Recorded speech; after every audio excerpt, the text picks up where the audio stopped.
இன்னைக்கு நம்ம பார்க்க போகிறது 9th ஸ்டாண்டர்ட் புக்கில் 7th லெசன் வாழிய நிலனே அப்படின்ற டாப்பிக்லேருந்து பார்க்க போகிறோம். இதில் ஃபஸ்ட்டு லெசன் என்னது அப்படின்னா இந்திய தேசிய இராணுவத்தில் தமிழருடைய பங்கு. இந்திய தேசிய இராணுவத்தில் தமிழருடைய பங்கு அப்படின்ற தலைப்பு தான் பார்க்க போகிறோம். இதை எழுதினவங்க மாசு அண்ணாமலை அப்படின்றவங்க எழுதியிருக்காங்க. இந்திய தேசிய இராணுவத்தில் தமிழருடைய பங்கு அப்படின்னு சொல்லி அண்ணாமலை அப்படின்றவங்க எழுதியிருக்காங்க. ஓகேவா?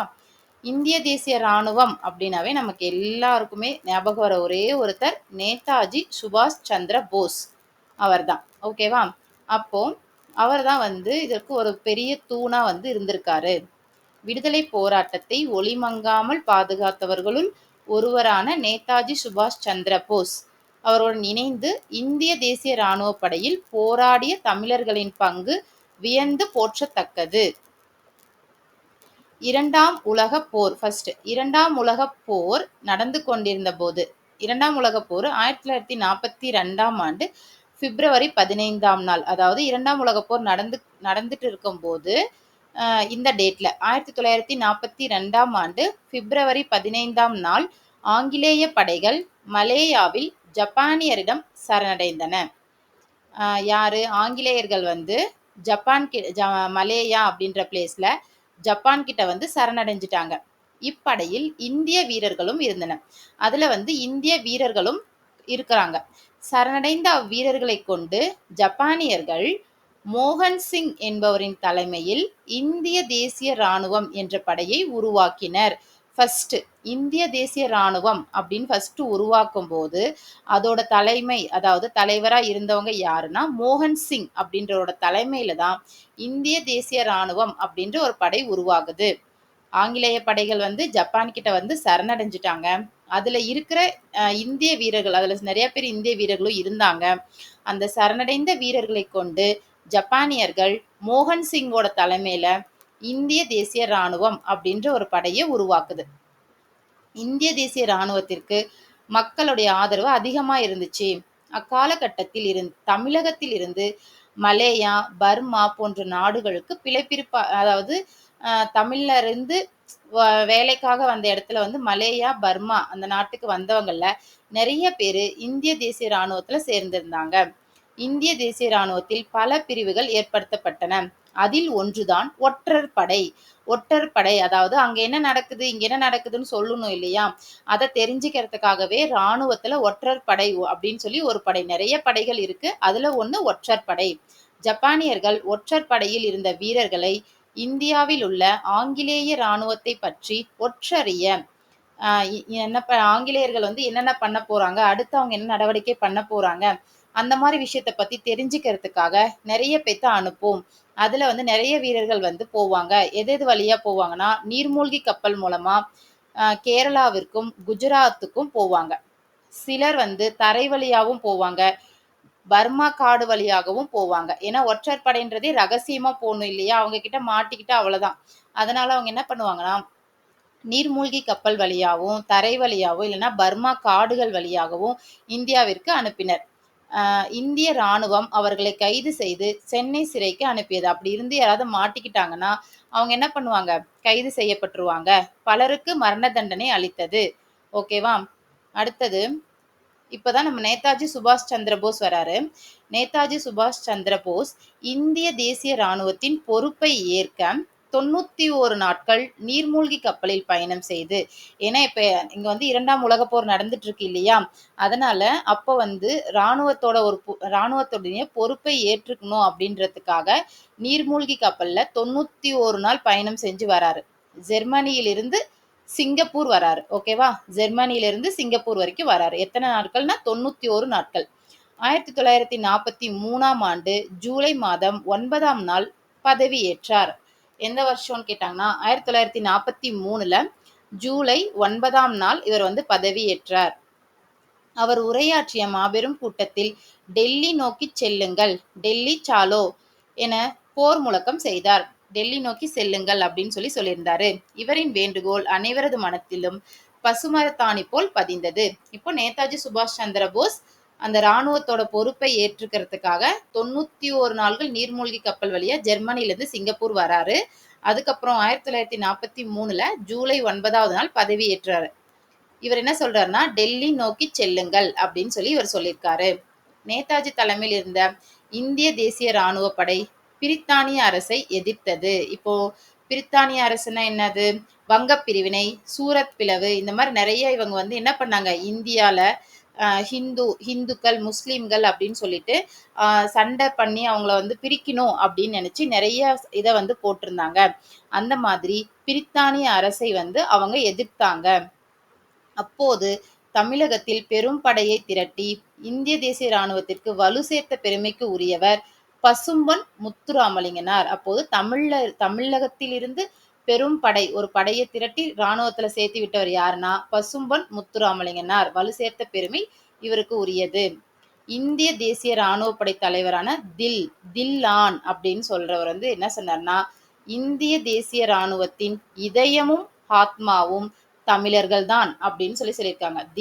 தில்லுன்னா தில் மனதில் அப்படி வரும் இல்லையா? அப்போ வந்து இதயம், ஓகேவா? இதயமும் ஆத்மாவும் தமிழர்கள் தான் அப்படின்னு சொல்லி யார் சொன்னாங்கன்னா தில்லான் வந்து சொல்லியிருக்காங்க. பசும்பொன் முத்துராமலிங்கனார் நேதாஜி வந்து என்ன சொன்னாரு அப்படின்றத ஒரு இதா சொல்லியிருக்காரு. நேதாஜி தமிழ் வீரர்களை பாராட்டி, நான் மறுபடியும் பிறந்தால் ஒரு தென்னிந்திய தமிழனாக பிறக்க வேண்டும் அப்படின்னு சொல்லியிருக்காருன்னு சொல்லி யார் சொன்னதுன்னா பசும்பொன் முத்துராமலிங்கனார் சொல்லியிருக்காரு.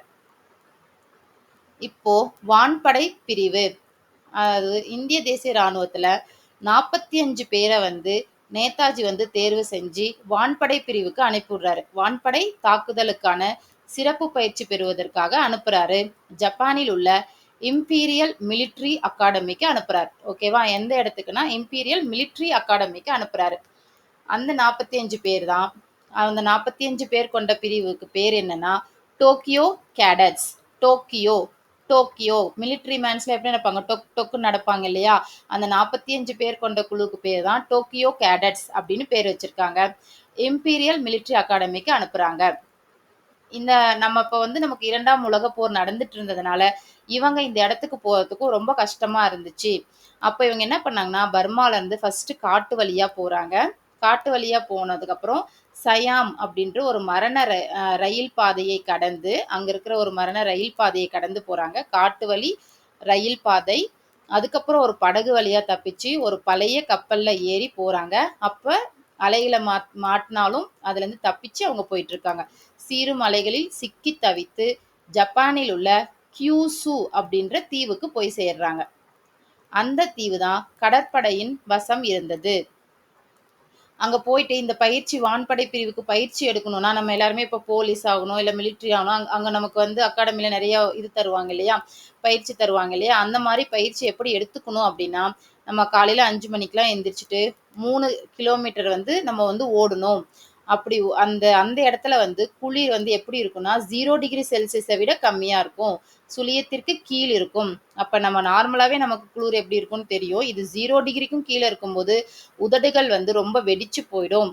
அந்த பனிமூட்டமா இருக்கிற அந்த கிரவுண்ட்ல தான் வந்து இவங்க வந்து 3 கல் தூரம் ஓடி 5 நிமிஷம் தான் ரெஸ்ட் கொடுப்பாங்க. அதுக்கப்புறம் சிறப்பு பயிற்சி ஸ்டார்ட் பண்ணிடுவாங்க. அதை முடிச்சுட்டு தான் அவசர அவசரமா குளித்து தயாராகி வர வேண்டும் அப்படின்னு சொல்லி இந்த நியூஸை வந்து யார் சொல்லியிருக்காங்கன்னா பசும்பொன் மடல் அதுல வந்து சொல்லியிருக்காங்க.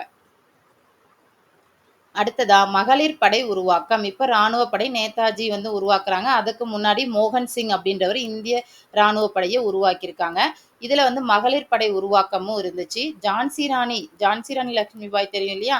அவங்களோட பேர்ல பெண்கள் படை வந்து உருவாக்கப்படுது. இதனுடைய தலைவராக லக்ஷ்மி தான் இருக்காங்க. நம்ம ஜான்சி ராணி லட்சுமிபாயின்னு ஞாபகம் வச்சுக்கிட்டா ஜான்சி ராணியோட பெயர்ல ராணுவம் உருவாகுது. அதுக்கு ஹெட்டா இருந்தவங்க யாருன்னா லட்சுமி அப்படின்னு ஞாபகம் வச்சுக்கலாம். இப்படையில் தமிழ் பெண்கள் பெருமளவில் இருந்தன. இவர்களில் தலைச்சிறந்த பெண்கள் வந்து யாருன்னா இதுவும் ஜான்சி ராணின்றதுனால பேர் வந்து ஜானகியும் ராஜாமணியும் தலைச்சிறந்தவர்களாக இருந்தன. நேதாஜி அமைத்த தற்காலிக அரசில், நேதாஜி வந்து ஒரு தற்காலிக அரசில் அப்படின்னு சொல்லி ஒன்று வைக்கிறாரு. அதுக்கு வந்து இப்ப இந்த கேப்டன் லக்ஷ்மி இங்க இருக்காங்க இல்லையா? இவங்களும் சிதம்பரம் லோகநாதன் இவங்க 2 பேரும் தான் அமைச்சர்களாக இருந்திருக்காங்க.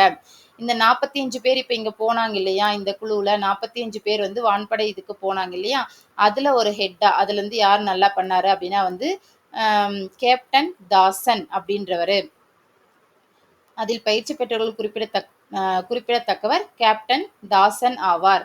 அவர் பின்பு சுதந்திர இந்தியாவில் செசல்ஸ் நாட்டு தூதுவராக பணியாற்றினார். செசல்ஸ் நாட்டு தூதுவராக பணியாற்றியவர் யாருன்னு கேட்டாங்கன்னா தாசன். இரண்டாம் உலக போர்க்களம். இந்திய தேசிய ராணுவம் ஜப்பானிய ராணுவத்தோடு சேர்ந்து ஆங்கிலேயரோடு போரிட பர்மா வழியாக இந்தியா வர திட்டமிட்டது. இந்திய தேசிய ராணுவம் வந்து ஜப்பானிய ராணுவத்தோட சேர்ந்துருச்சு. ஏன்னா இந்தியாவும் ஜப்பானும் சேர்ந்து தான் ஆங்கிலேயரை எதிர்த்து போரிடுது. அப்போ பர்மா வழியாக இந்தியா வர திட்டமிட்டுருச்சு. தமிழ் மக்கள் துணையோடு போராடிய நேதாஜியை கண்டு இப்போ தமிழ் மக்கள் இப்போ நேதாஜி யாருக்காக போராடிட்டு இருக்காருன்னா நமக்காக தானே போராடிட்டு இருக்காரு.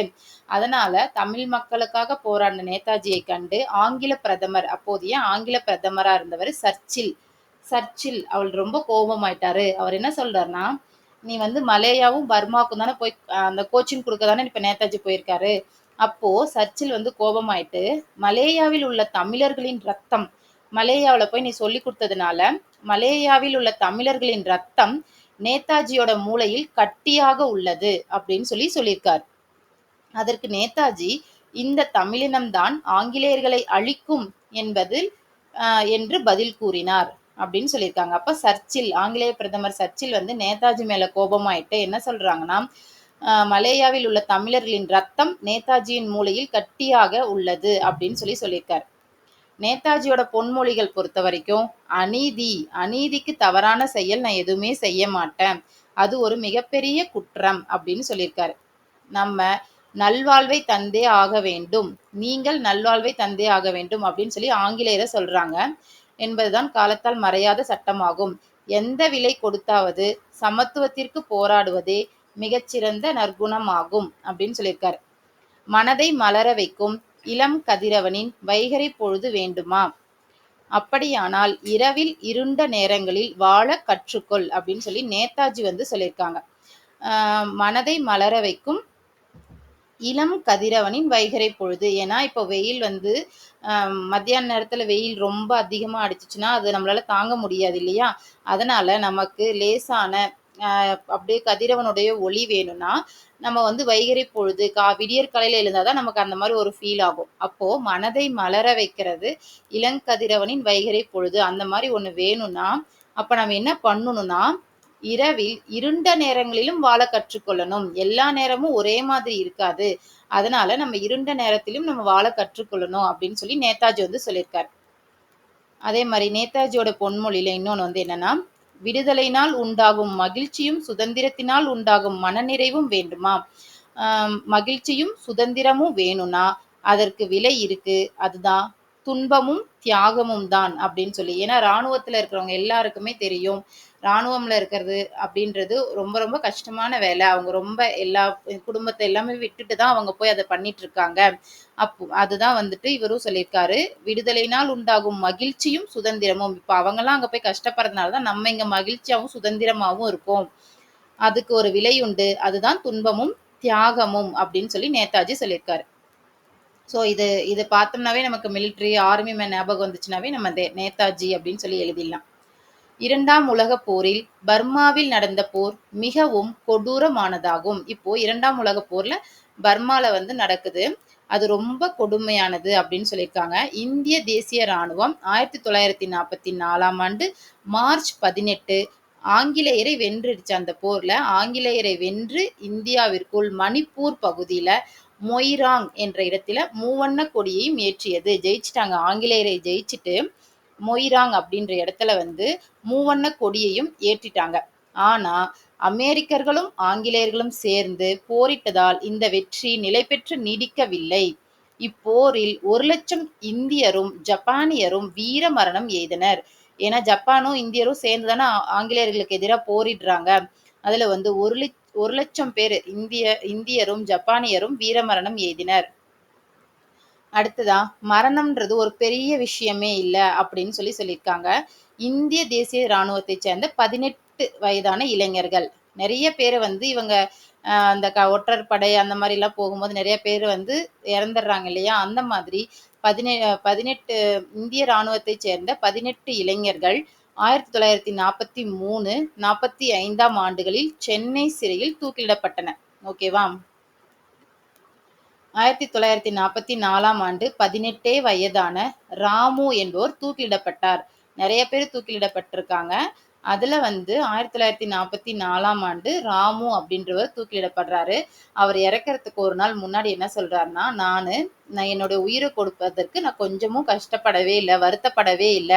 ஏன்னா, நான் கடவுளுக்கு எதிராக ஒன்றுமே செய்யல அப்படின்னு சொல்லி ராமு வந்து சொல்றாரு. நான் எந்த தப்புமே செய்யல. தப்பு செஞ்சா தான் நான் பயப்படணும், வருத்தப்படணும். நான் எதுவுமே செய்யல அப்படின்னு சொல்லி ராமு சொல்லியிருக்காரு. அதே மாதிரி அப்துல் காதர் என்ன சொல்லியிருக்காருன்னா, வாழ்வின் பொருள் தெரிந்தால்தான் மனிதன் மேல்நிலை அடைவான். அப்துல் காதர் அவர் என்ன சொல்றாருன்னா, வாழ்வின் பொருள் தெரிந்தால்தான் மனிதன் மேல்நிலை அடைவான். நாட்டிற்காக உயிர் நீத்த முழு நிலவினை போன்ற தியாகிகள் முன்பு நாங்கள் மெழுகுவர்த்திதான். நம்மளுடைய நாட்டுக்காக நிறைய பேர் உயிர் நீத்த தியாகிகள் நிறைய செஞ்சு கஷ்டப்பட்டு இறந்திருக்காங்க. அவங்களுக்கு முன்னாடி நாங்களாம் சின்ன சின்ன மெழுகுவர்த்தி தான் அப்படின்னு சொல்லி அப்துல் காதர் சொல்லியிருக்காரு. மெழுகுவர்த்தி தான் சொல்லியிருக்காரு.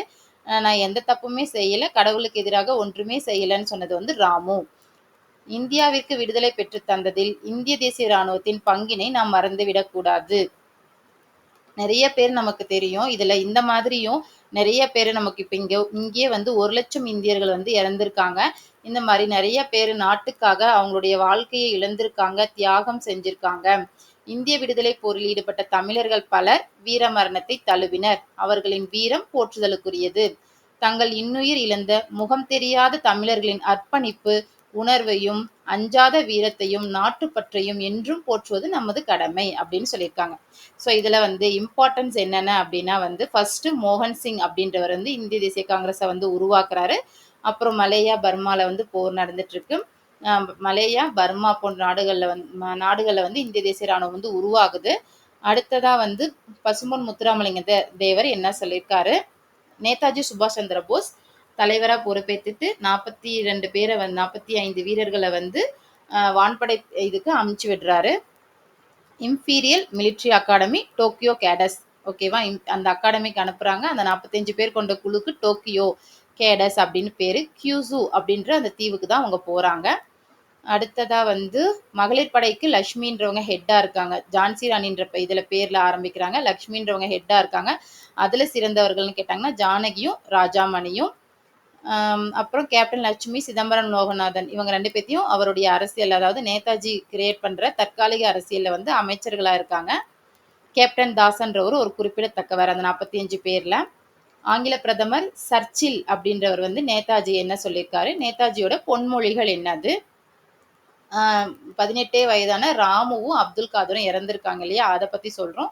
எந்த இடத்துல மூவண்ண கொடியை ஏற்றியதுன்னா மொய்ராங் அப்படின்ற பகுதியில, மணிப்பூர் பகுதியில மொய்ராங் என்ற இடத்துல மூவண்ண கொடியை ஏற்றியது அப்படின்னு சொல்லலாம். அடுத்தது நூல்வெளி பேராசிரியர் மாசு அண்ணாமலைன்றவங்க வந்து இந்திய தேசிய இராணுவம் தமிழருடைய பங்கு அப்படின்ற நூலுக்கு தமிழக அரசின் பரிசு பெற்றவர். இவர் தலைமையில் எடுக்கப்பட்ட குறும்படங்கள் நிறைய இருக்கு, சர்வதேச அளவில் பரிசுகள் பெற்றன அப்படின்னு சொல்லியிருக்காங்க. Okay, thank you.